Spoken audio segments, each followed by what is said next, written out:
Good morning, everyone. Well, I guess it's still technically morning. My name is Abdullah Shipar. I direct narrative projects and policy impact initiatives at the People, Place, and Health Collective. Welcome to our event on covering HHS, health journalism, and the federal government in 2025. There is food at the back in the other room, so feel free to grab some as the panelists are talking. Before we get started, I'll hand it off to Brandon in a second. I just have some housekeeping. So the event is being recorded, and just keep that in mind if you have like an in-person question. We're also through Zoom.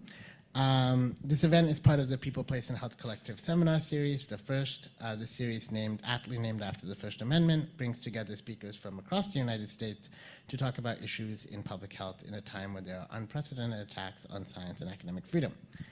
This event is also part of Brown 2026.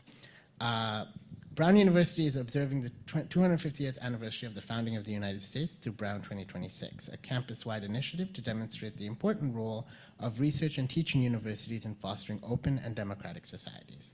Brown 2026 brings together and highlights work across Brown's community that challenges us to confront and engage with divergent perspectives and important issues that face democracies today. Through free inquiry and research, the initiative also aims to expand knowledge about the complex values and events that led to the establishment of our nation and the many legacies of the American Revolution. From its beginnings, Brown's mission has been linked to the advancement of a democratic society through its commitments to freedom of expression and freedom of academic inquiry, thoughtful debate and deliberation, diversity of thought, and respect for the equality of all people in an open society. So without further ado, I'll introduce Professor Brandon Marshall, who will take it away. Great. Thanks so much, Abdullah. I appreciate folks who are here with us in person and on Zoom. My name is Brandon Marshall. I'm a professor in epidemiology here and director of the People, Place, and Health Collective at Brown. It's a real pleasure to introduce the two gentlemen to my left.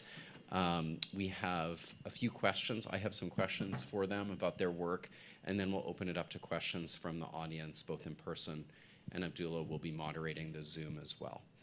So to my far left is Anil Oza. He's a general assignment reporter at STAT, where he covers the NIH and health equity. He previously covered all things science, from grassroots efforts to study the effect of urban heat to COVID. He got a start in journalism as the assistant managing editor and the science editor of his college newspaper, the Cornell Daily Sun, where he covered the COVID-19 pandemic. To my left is Max Kozlov. He's a science journalist on Nature's news team who writes about biomedical science and the effects of the Trump administration's policies on scientists and the U.S. Scientific Enterprise.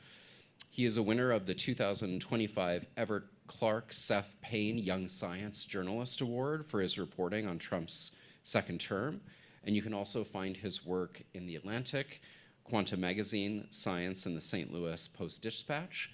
And I also learned he's an alumnus of Brown. So welcome back to campus, Max. It's very nice to be back. Yeah, great. Okay, so we're going to be talking about your work covering HHS today. But just so we're all on the same page, I thought we could start with a question just about what HHS is, sort of what is the structure, what are the sub-agencies, and historically, how does it operate, especially in terms of the relative autonomy that is given to some of its sub-agencies? I don't know, Max or Anil, if you would like to take that, or both. It's a behemoth of an agency. I mean, it's a multi-trillion-dollar agency. Much of that goes into CMS, the Medicare and Medicaid office, but relevant to scientific research and health in this country and to our beats, we've really been covering the National Institutes of Health and the CDC, the Centers for Disease Control and Prevention, and the Food and Drug Administration. Those are all subsidiaries of HHS. And honestly, we were talking about this earlier. Generally, they're pretty, I guess wonky, maybe boring agencies to follow. The NIH is really important because it's the world's largest public funder of biomedical research, and there's nothing that comes even close to it. and they are the agency that dole out money that goes to universities like Brown to do health research, and generally they have a very rigorous scientific review process. It's very competitive to receive an award from the NIH, but this has been going on for many years, and they're seen as kind of the gold standard of kind of peer review and scientific review, but then also kind of the crown jewel of the American scientific enterprise. But it really became much more, I think, the intricacies of the agency and how it doles out money have really come to the fore this year. Right, and typically the agency had autonomy from sort of political interference. Like, you would have changes in administration, but like there wouldn't be super substantive changes. Maybe you'd put a little more money here, a little less here. There wouldn't be a ton of sort of interfering by presidential administrations or the health secretary, which is appointed by the president. But I think this year we have both sort of documented that, like, this year that has been sort of one of the main differences, is that you have political appointees sort of everywhere within the agency determining what is being funded, what is not being funded, the way policies are rolled out. And I think that is really, what we're going to talk about today, what has been so different this year than it has maybe ever been since its founding just the last century. Thanks, Anil. To my knowledge, correct me if I'm wrong, but historically, when it comes to the NIH specifically, just the director of the NIH and the director of the National Cancer Institute would be political appointees. Is that right? The rest would be career officials, civil servants, career officials. Yeah, that's exactly right. So those are the only two political appointees. Typically, everyone else is sort of like scientists by training that come up and usually start as a program officer and move their way up the ranks of the NIH. But increasingly, you've seen people from Health and Human Services, which is the parent agency, sort of come down and start to dictate policies that then NIH officials have to implement. And not only that, but the NIH is composed of 27 institutes and centers, and they've historically functioned as semi-autonomous parts of the NIH. And what we've seen happen this year really is much more of kind of a top-down administration of the agency. So kind of taking away some of the autonomy and some of the individual peer review that happens within the institutes and centralizing it, which I think people have talked about ways to reduce administrative and bureaucratic bloat in the agency for some time, but I think people are more skeptical of it this year because it's being done under this kind of guise of or under this under these circumstances where there's much more direct political influence in the grant-making process, which has led to more skepticism of some of these changes. That's helpful, thank you. So looking back at the last year, what has surprised you compared to what you expected in January of 2025? Gosh, it's been less than a year.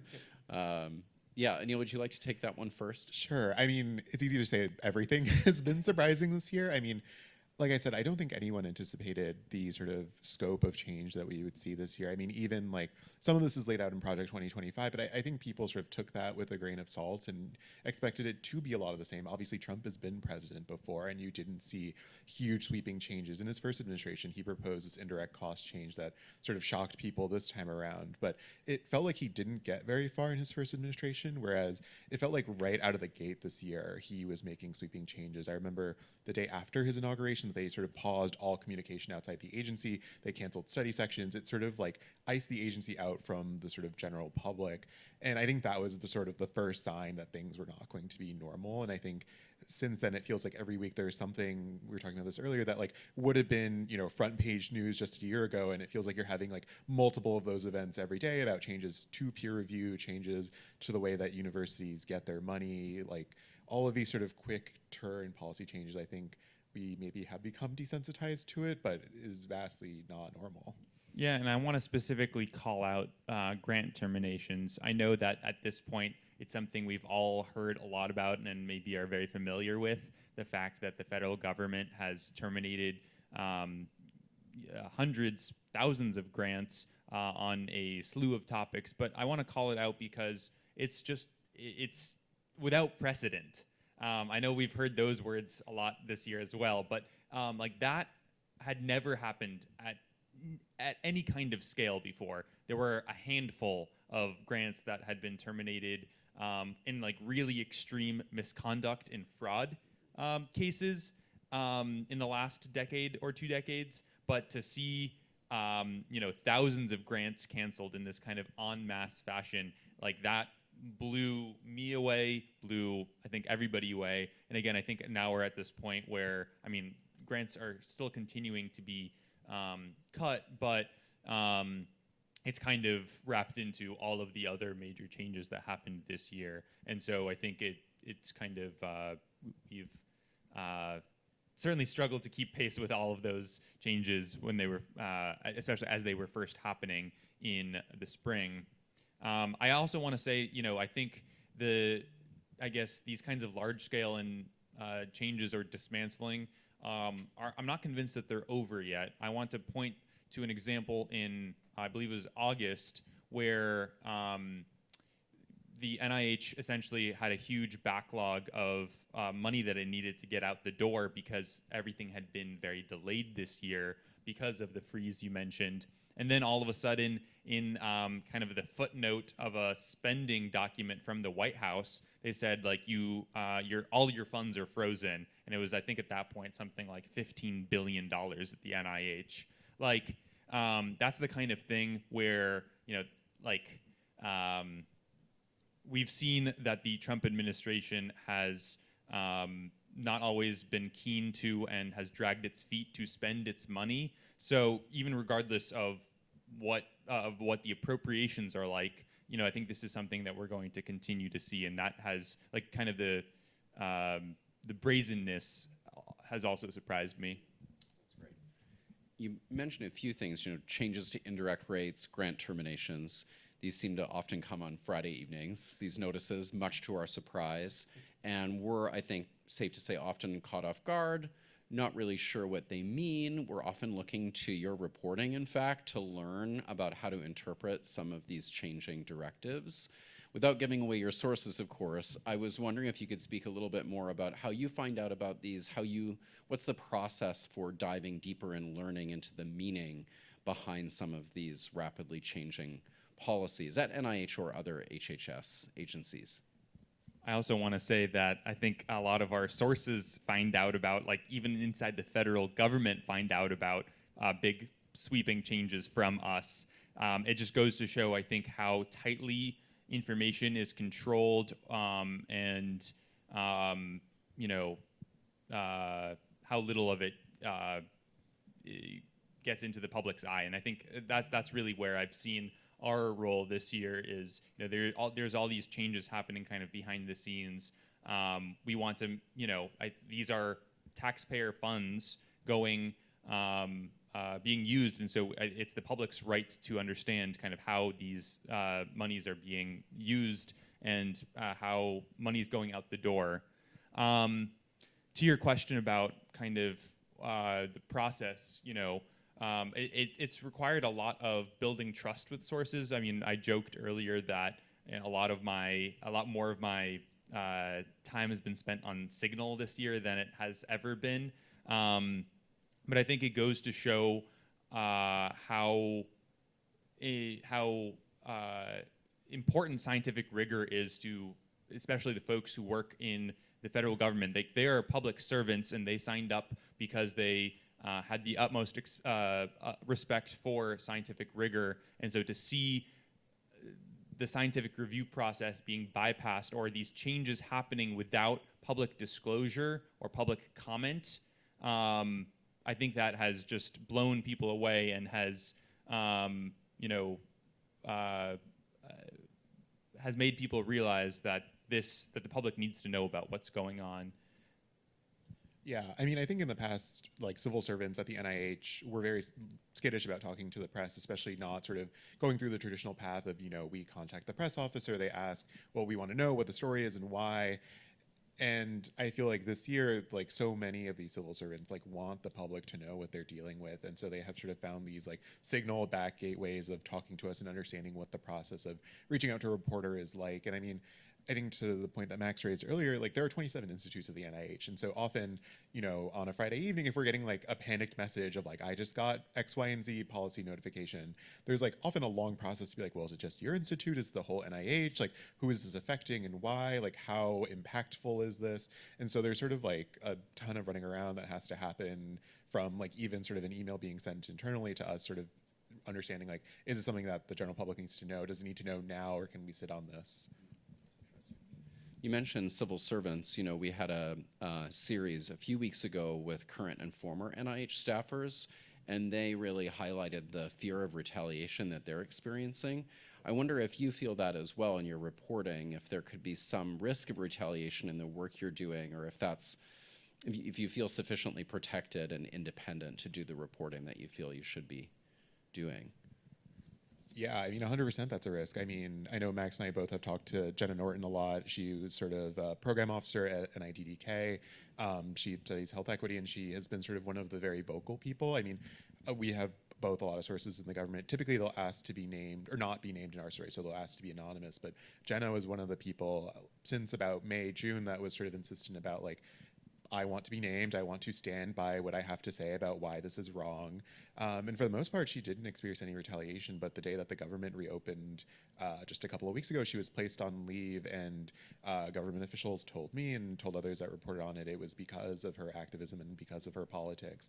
And so I think that is very much a fear. And I think it is something that all of these civil servants have to grapple with, of like, how much do you value your job? Do you go out and talk to us and risk that, HHS will find out it was you that leaked to us, which is why we used Signal, which is encrypted.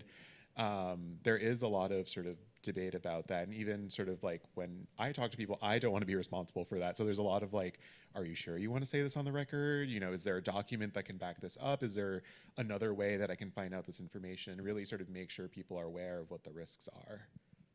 Yeah, I think a scary thing is that the cultures of fear that have been set up. I mean, I've noticed it since the beginning of the Trump administration. It was really black and white, trying to find sources to speak with on January 19th versus the 21st, when it was clear, it was becoming more clear where this was all headed. I mean, and both for individual researchers, for institutions, and even in newsrooms. I mean, I think that there's this kind of, fear that the Trump administration will target you. We've seen many such examples. But then also, I think there's many examples of kind of complying in advance. So worrying about what the people above you will think, and they're worried about the people above them. And nobody's actually told you to not talk to the press or to not publish that piece, but it's kind of everybody's afraid of the folks above them will get angry. And so that has really led to a silencing effect. I think maybe it has calmed down a little bit in terms of being able to speak to sources, because I think now it's more clear the consequences of not speaking out. It's still your example. I don't want to speak for you, but yeah, you should. How many people you spoke to for that story? Oh yeah. We were talking this morning with some students about a story that I wrote where the NIH was scanning its grants for sort of keywords to know whether or not they should fund them. And I reached out to more than 150 people asking to sort of speak about, so these were grants that were funded before this year, and they changed the grant title. So from fiscal year 24 to fiscal year 25, they changed something. And sometimes it was a clerical thing like a capitalization or a period, but often it was to remove like, the name of racial groups, the word systemic racism, and things like that. And I think a point that we make in that story is that there has been no policy to sort of say, we will not fund awards about systemic racism, about Black Americans, about what have you. It is this sort of culture of fear, but then also program officers at the NIH will sort of get awards where the political appointees will sort of say, this can't get funded, fix it. And when they ask why, you sort of have to do this guessing game. And I think it, leads people, as you said, to sort of over comply of like, if you are doing health disparities research, you're like, okay, I can probably guess why they're not funding this, but then how much do you censor yourself? That's sort of like a legitimate question of like, if you are going to change that grant title, how much should you do it? Some people reach out in advance and do it. And so I think the sort of ambiguity at times is the point, that they don't have to put it in writing, and some of the research community will do it without the backlash of having that policy written down. Thank you. So I want to switch gears now and ask, Max, you recently attended Make America Healthy Again Summit in DC, I believe, and most of it was private, not open to the public, but you were able to gain access. So I was wondering if you could comment on what you took away with it, and what we should be aware of in terms of where this movement may be going, maybe particularly as it might affect agencies like CDC and NIH. Sure. Yeah. So this is an event that happened in DC. It's very ritzy. It was at the Waldorf Astoria, and when I heard that J.D. Vance, RFK, NIH director, FDA, CMS directors would all be there, I figured I would need to try to attend, because I think it's important to try to understand who has the ear of these top government officials, who they're speaking to, and kind of what this means for the future of health in this country. And it was this 8-hour event, and there were panels on everything from psychedelics to food as medicine. And one very striking thing right out the gate, I mean, if you look at the agenda, there wasn't a single member of the scientific or kind of medical establishment. I'm talking about, research scientists or physicians. It was instead, there were some influencers and activists. There was a lot of biotech and business. So ranging from small startups to Walmart and Best Buy and Google were all there.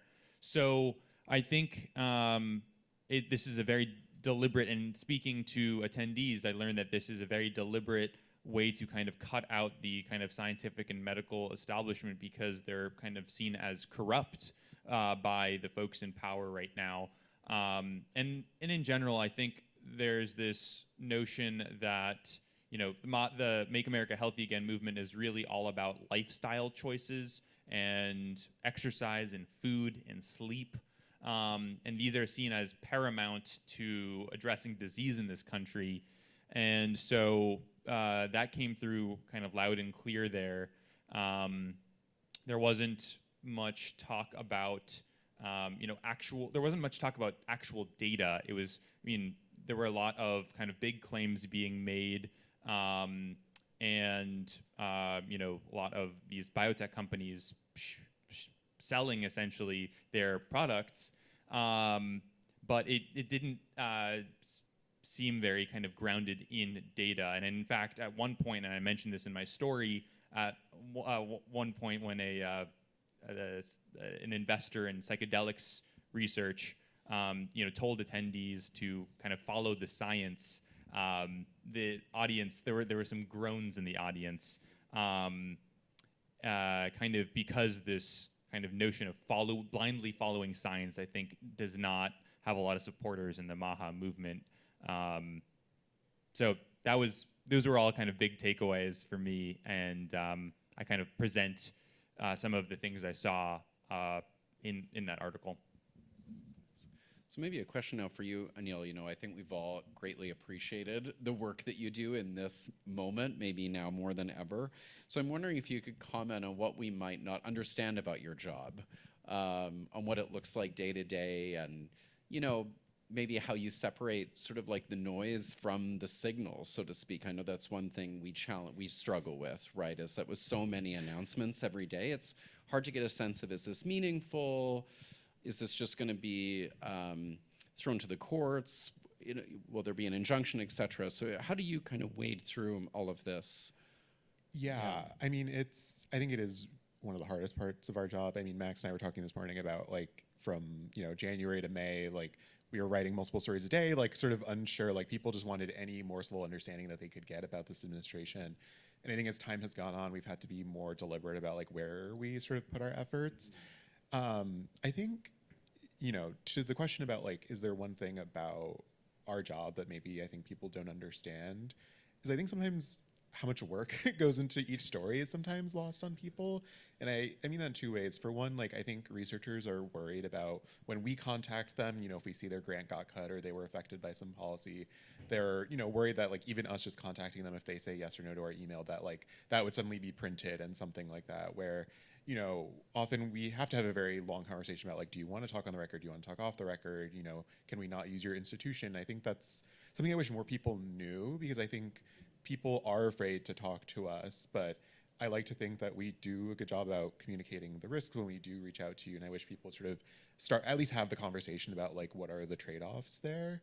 And then to the question about like signal versus the noise, I think it is something I struggle with, and so I don't have sort of a formula about like what, you know, what makes a stat story versus what doesn't, but I think there are different ways to evaluate changes at the NIH, right? So you can sort of ask people within the NIH like what they make of it. You can ask former officials, and that sort of gets you like that governmental approach. But then I sort of now have like an extensive list of health lawyers, legal experts, like on speed dial to sort of say like, is this illegal? Will this be challenged in the courts? Like, who would take that up in court? And then also sort of like having those different kinds of knowledge to sort of tap, like, is there data that you can pull to sort of say like how many people will be affected by a certain policy change? And so trying to sort of reach for like all these different ways of like how can you quantify or understand the impact of a policy sort of moves you in like, is this meaningful? Can we not say yet? And sort of like try and make that calculation. But also we know like what story stars have done well, like what are people interested in reading. And so like, as Max said, like grant terminations was a huge thing this year. And so anytime there was sort of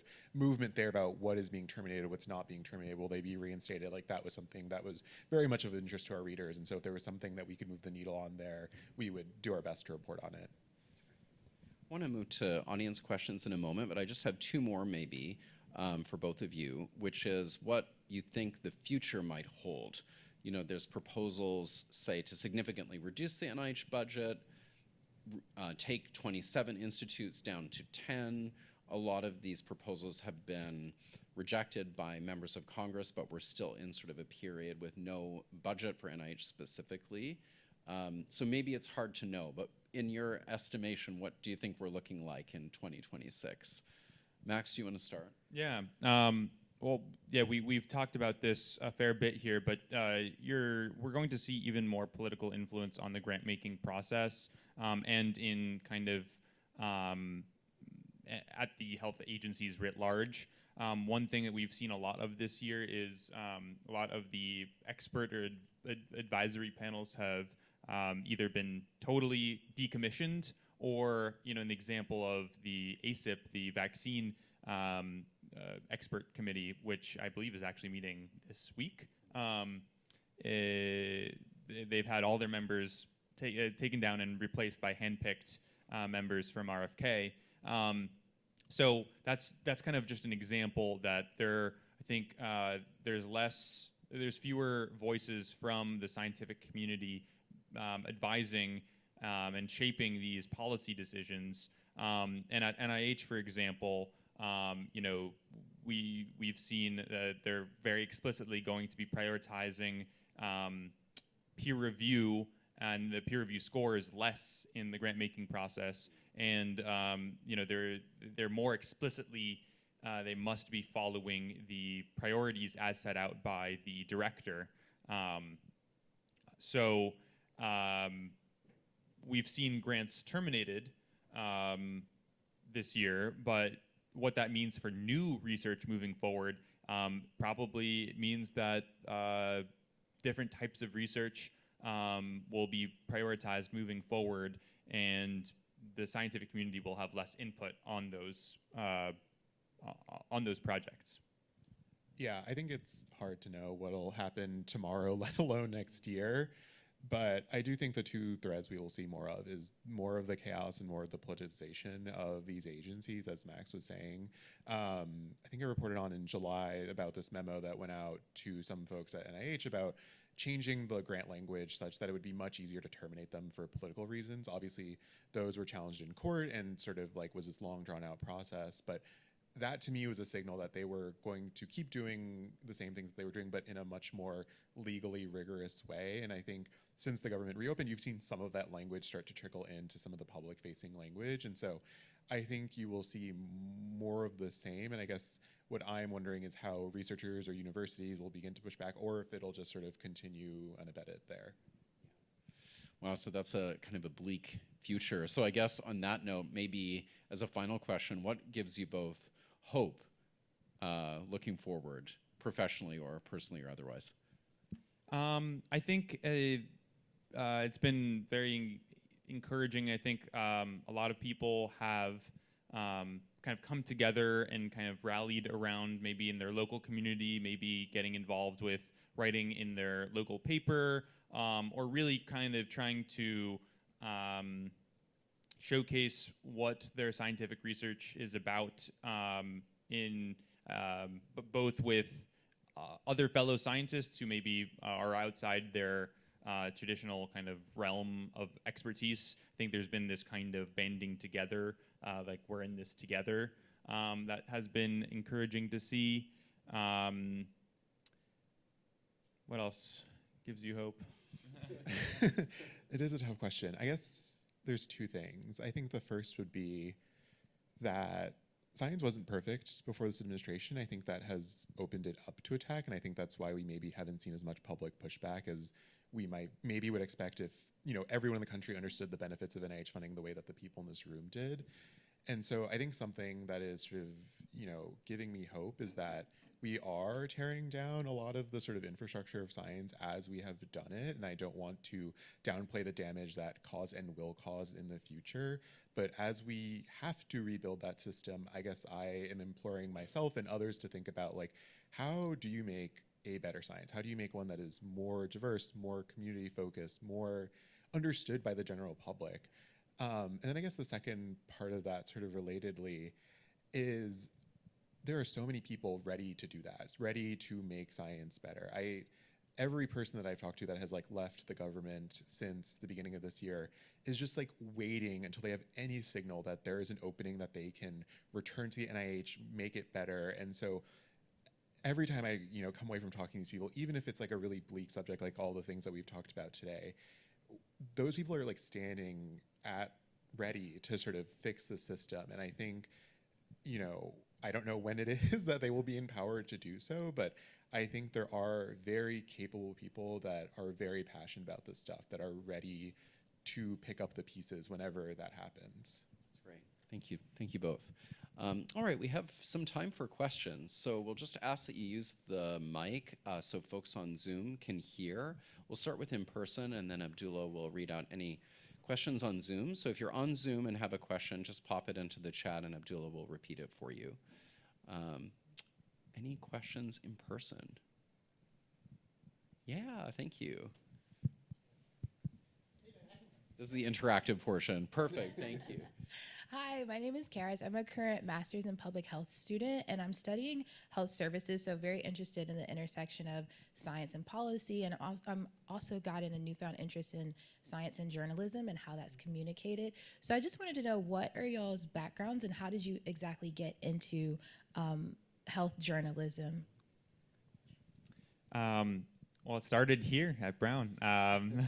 I concentrated in cognitive neuroscience here, and at the same time, I kind of was interested in all of the sciences. I remember when I had to pick a concentration, I really struggled with that, and I was involved in I worked for a couple different neuroscience labs here on campus, but I remember thinking, I wanted it to be more immediately gratifying. I remember I joined at the very start of a long, 5-year experiment, and I'd have to be running the same experiment over and over again. And so I was like, okay, maybe there's something else I can do. And I took my first journalism class, actually my senior year here, and I really, really enjoyed it.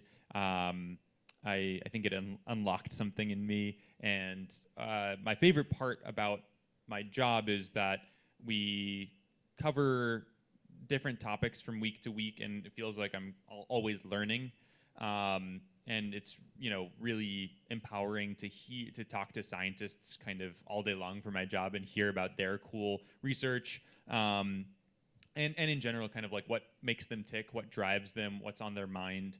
And then it's been very meditative, especially this year, to kind of make sense of what's going on in the world and to kind of to contribute to the public's understanding of what's going on. I mean, just to finish answering your question, I took on a journalism internship. I think I interned for the local public radio station, and then I really liked that, and I was like, how can I keep doing this? And I applied again and again and again, kind of for the next couple of years, kind of hopping from place to place, gathering clips and trying different story formats and writing. And I just kind of every experience validated that I wanted to continue doing this. And so it's been it was never intentional to go into science journalism, but it's been very active that I want to continue doing this. And it's an incredible privilege to tell these stories. Yeah, I have a pretty similar story. I went to college not wanting to go into journalism. I wanted to go into medicine or do research. But I started working for the student newspaper on my campus, and I became the editor we had a science-specific section, and I became the editor of that section in March of 2020. And so you can imagine there was a lot of news to write about science then. And so I think that moment, similar to I think the moment we're in now, was I could sort of very well see the tangible benefits of having sort of well-done science journalism for the local community. And so I was sort of hooked then and sort of bounced around, did a bunch of internships at different science journals and outlets that cover science. And yeah, I love my job, so wouldn't have it any other way, but it was not sort of in the plan. Great question. Thanks you so much. Anyone else? Yeah. Hi, my question's on the MAHA movement. I know, Max, you had been to the recent conference, and we've seen it grow in support from basically 0% having not being existed to a sizable portion of the American public, agreeing with some of the ideas. What can we sort of learn from that in terms of health movements, and what, from your guys' experiences, what's your best advice on how to engage with people who support that movement? Yeah, there is this other MAHA summit, the Children's Health Defense conference that was RFK, the organization that RFK helped found before going into office. And I believe Craig Spencer, doctor here at Brown, he went to that conference, and I think he included this line in there that was included by a few other outlets of this father whose child passed away from measles. And I think he'd said something along the lines of, well, this group, the Children's Health Defense, like they were there and listened to his experience, after his child passed away. And I think he found something in that community that was very empowering. And so I think there's something there for the public health community writ large. In that, I think some of the messaging, of course, you're trying to thread a very difficult needle there, where at the one hand you want to encourage folks to, of course, get vaccinated, but on the other hand, I don't want to alienate folks such as this father, who I think felt a much more comforting message from the Children's Health Defense. So I think that's one. I mean, I know that public health grapples with this question. This is not new information, but I think that was a very striking detail in that piece, and I think that is perhaps a part of the success of MAHA in its messaging. I also think that, like I said, it doesn't seem like they're very interested in going the kind of the traditional, or like affecting medicine from within. It's almost like kind of circumventing it through social media. So I think that some of the public health messaging and campaigning has to come, onto some of the same platforms, or I think that's where a lot of this conversation is happening. So I think there's also a lesson there. Yeah, I think in terms of lessons for the public health community, I think it is that ground game. Like, I think the fact that, these people are frustrated. There are legitimate grievances with the public health system, with the healthcare system in this country, no doubt. And the fact that they felt heard first by, say, Children's Health Defense before they did anyone in this room or their local public health department, I think is an indictment of some ways of the system that we have now. And I don't know that my prescription would be, beef tallow or what have you, but I do think it points at a genuine issue that people have with the system. And so I think we sort of have to think through, like, how do you honestly approach that from sort of a rigorous academic place? That's great. Yeah, in the front here. Thank you. So, actually, I think like my question is probably based on what you're saying. It seems like during the COVID time, I think a lot of people lost faith, a little bit of faith in the public health system. And so maybe there has been some questions from both sides. And do you see a way for people to come together and feel like they can become more comfortable asking questions? Because I think that was something that happened during the COVID time, is people felt that they were suppressed from asking questions. And I just don't know. I feel like there should be a way that people feel more comfortable questioning, I guess, the follow the science mantra. I think you're absolutely right. And like Anil said, I mean, some of these criticisms are grounded in both, the experience of folks in COVID and before, and perhaps the failure of academia and the scientific establishment to grapple with those questions.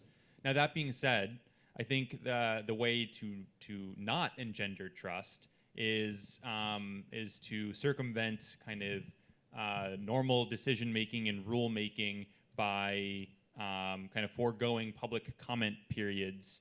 That was kind of a traditional way that the public and interested stakeholders could weigh in on policies. So I think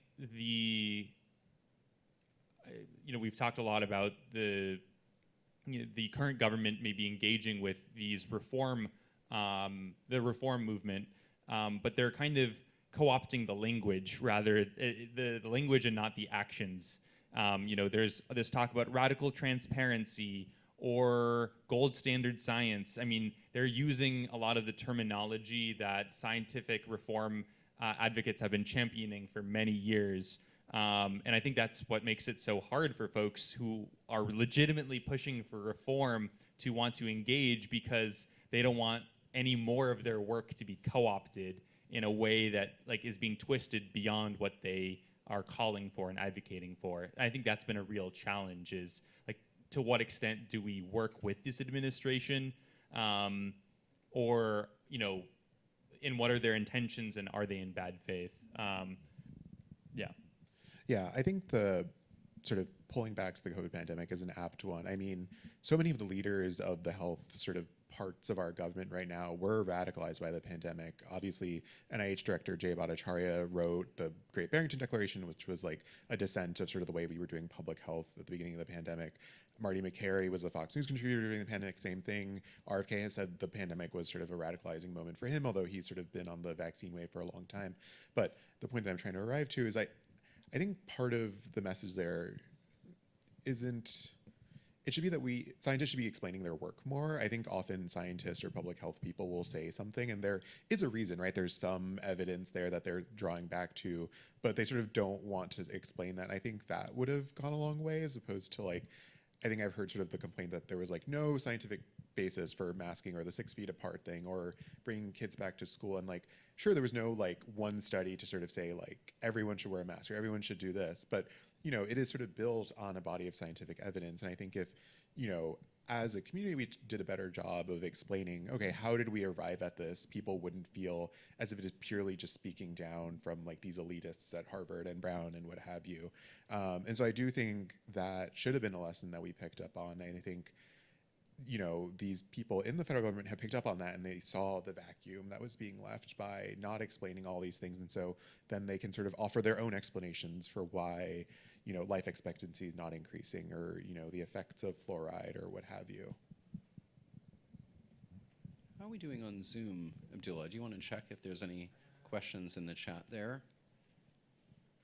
I don't see anything on my end. Okay, great. I'm not sure. I actually do have one follow-up question then, Anil, sort of to this point.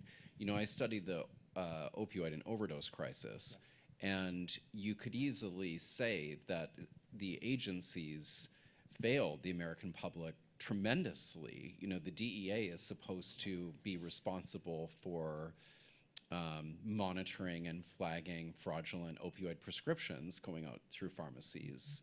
The FDA is supposed to make sure the medications we receive are safe and effective and don't do harm.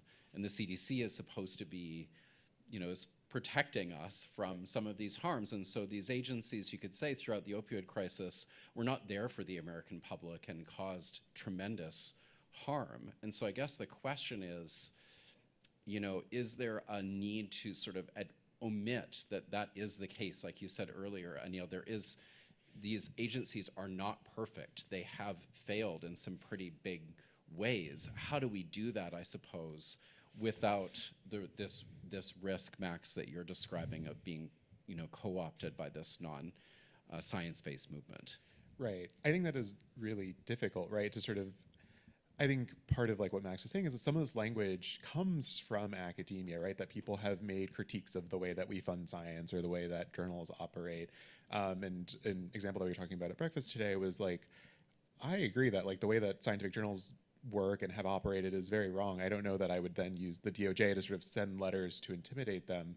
But I think in order to begin that rebuilding process, we have to sort of be honest about like what is wrong and like what fixes may or may not work and why we think that, as opposed to like shutting out that conversation as sort of like ceding ground. I think that kind of image makes you look more sort of complicit in a bad system than maybe you already are, because, you know, all of the sort of grievances you listed at the CDC and all these other agencies, I suspect they were not intentional, right? Like if the CDC could like snap a finger and fix all those issues, I'm sure that they would.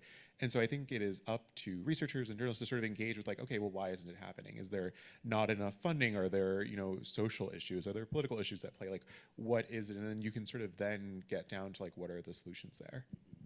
Yeah, I agree. I mean, I think, again, the thing that you don't want to do is kind of, you know, pretend like, oh, everything is totally fine, you know, there's nothing to see here, we're all good, because that also, as we just talked about, does not engender trust. I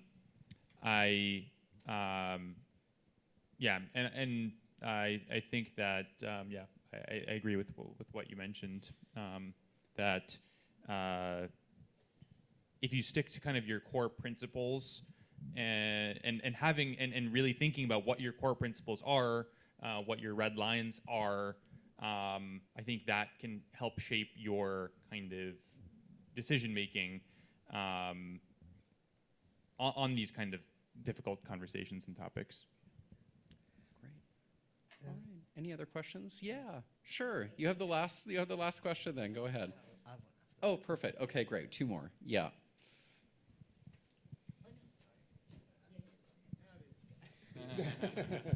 Abdullah wants the last word. Go ahead. So I was just going to say, so, you know, I think one thing that might help is if we bring both sides of a conversation into a room. I mean, obviously nobody wants to see a back and forth slinging, you know, horrible stuff. But I think it would be very helpful to see both sides of an argument presented. And we don't seem to see that anymore on university campuses. I mean, this is something we think about all the time in our stories, and I do mean all the time. And it's difficult because we never want to be drawing false equivalents, you know, saying there's two sides to an issue where it's much more complicated than that, where it's maybe 90-10, and it's really hard to even estimate that, right? But, you know, sometimes when we ask for comments from the agencies, we hear, you know, we want to include, of course, the administration perspective for, you know, why they're terminating grants and whatnot. Sometimes they include factual claims that are just not accurate, and we have to spend more words kind of adding more context to what they're saying. But oftentimes we don't. We do want to include kind of their direct quotes or what they're saying, because it's very telling, it's very informative for people to understand where the administration's coming from and what their position is. I remember, but we also don't want to allow people to just take pot shots or ad hominem attacks where that would be, that's not the kind of the place in our stories to do so. But again, balancing that with people should know what our decision makers are thinking. So I remember specific to a story I did about COVID grants being terminated, the administration response was COVID-19 is a non-existent pandemic that Americans have moved on from years ago.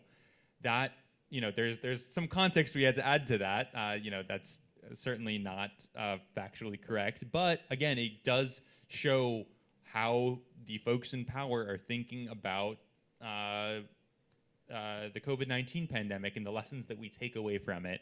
So it's something that we think about in our stories, but I certainly agree that there are media beyond just the written word that people can engage in that kind of discourse. And I don't think it's on Twitter or X. I can tell you that much. It's not on Twitter. Should we go to Abdullah, the last question? I think Max answered it very well. So something I noticed is that the administration and MAHA are very good at communicating in this, in part because they don't have a peer review process. They just kind of say whatever, and they're like, we're going to make America great again by taking fluoride out of the water, or by like the vaccines are toxic, so we're going to fix the vaccines. And in a way, it's easier. I promise this is a question, not a comment. In a way, it's easier to tear something down, but then to build it back up. What I noticed working with scientists usually is because when you're writing an academic paper, when you get to the discussion section, you have to be, you can't, it's very, scientific writing is almost like allergic to vision. It's like, you need to be very, very specific about what you want. And so often I find specifically when you're looking at health policy and health services research and all that other stuff, it's very, very specific on like this specific Medicaid reimbursement or this specific Medicare policy. And when there's like a huge energy in the country for like, oh, let's like, the whole system is broken, can we figure out something new, can we get Medicare for all or something? But if you compare the general discourse politically on that issue to like the scientific research and scientific papers, it's like much less. This is all to say, have you noticed that scientists, in part, I think because of the peer review process, because of how like meticulous they have to be, feel like they can't make policy prescriptions because they're not experts, and as a result, end up like not communicating as well, because they are not necessarily tying their messaging to any sort of simple policy prescription, whether it's like in person or whether it's being discussed or not. I find a lot of scientists kind of just caught up of like, oh, I have to figure out the logistics of how exactly that would happen.